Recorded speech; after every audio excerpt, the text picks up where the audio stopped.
Good morning, everyone. We are continuing here in the Laws of KASHRUS by Rabbi Yamin Forst, and today we begin the actual body of the work to get into the halachas, the laws themselves. This is Perek Rishon, the first chapter, Hilchos Basar B'chalav, the laws of basar, meat, b'chalav, in milk, meat and milk. So he writes, Kosa b'Torah HaKadosh, it is written in our holy Torah, Le'savashel gedi b'chalev imay. Do not cook a gedi, a goat, a child goat, in the milk of its mother. That's what the Torah says. V'chazar Torah al zeh shalosh pa'amim. And the Torah repeats this exact mitzvah 3 times. 3 times in the Torah it writes, do not cook the goat in its mother's milk. Now we know that the Torah HaKadosh should never waste even 1 drop of ink. So if it writes the same exact prohibition 3 separate times, it must be that it's coming to teach us something very important in the world of kashrus, in the world of basar v'chalav, meat and milk. Says the Rav Forst, Kiblu chachmeinu zichrono livracha. So the sages inform us and they teach us the following. Shepamachas kosav linyan isa bishul. The first time that it says that you're not allowed to cook a goat in its mother's milk, it's teaching us that what? There's an issa of bishul, cooking. You're not allowed to cook the meat and the milk together. Kloimar, what does that mean to say? There's a prohibition to cook meat together with milk. That's the first verse. And the second time that we see the verse, it's coming to teach us about the prohibition of eating.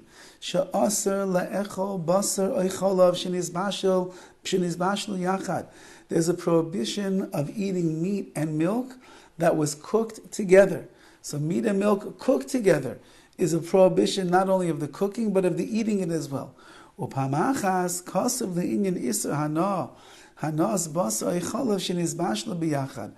the third time that it says in the Torah, do not cook the kid, the goat, in its mother's milk, it's coming to teach us that there's a prohibition of deriving any benefit from the meat and the milk that was cooked together.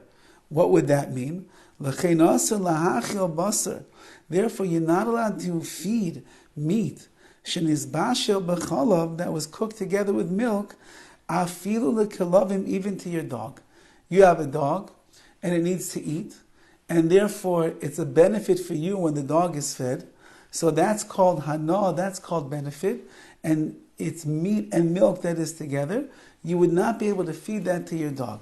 Yes, that means that when you're going shopping in Petco for the dog food, you have to be particular to make sure that if you're buying yourself a can of Alpo, and it says over there that it has both meat and milk in it together, that would be, according to the Torah, that would be usher for you to bring it home to your animal, because that is the prohibition of meat and of milk. So again, 3 times in the Torah it says that you're not allowed to cook the kid, the goat, in its mother's milk, and it teaches us 3 separate important halachas about basar v'chalav, meat and milk. Number 1, you cannot cook meat and milk together. Number 2, you are not allowed to eat meat and milk together that was cooked together.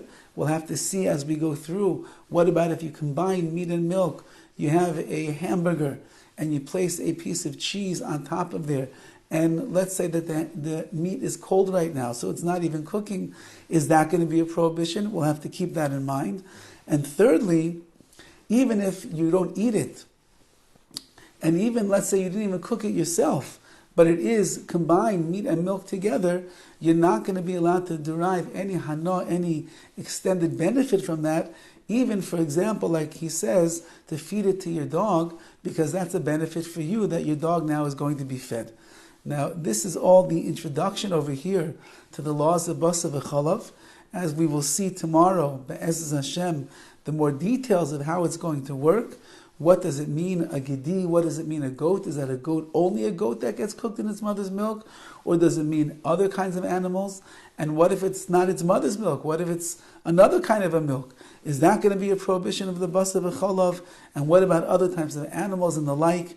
The animals that are pure, that are kosher animals, that are not kosher animals. What about chickens? Are they included in the prohibition as well? We have so much to discuss, and Be'ez Hashem, we're going to continue tomorrow. Have a wonderful day.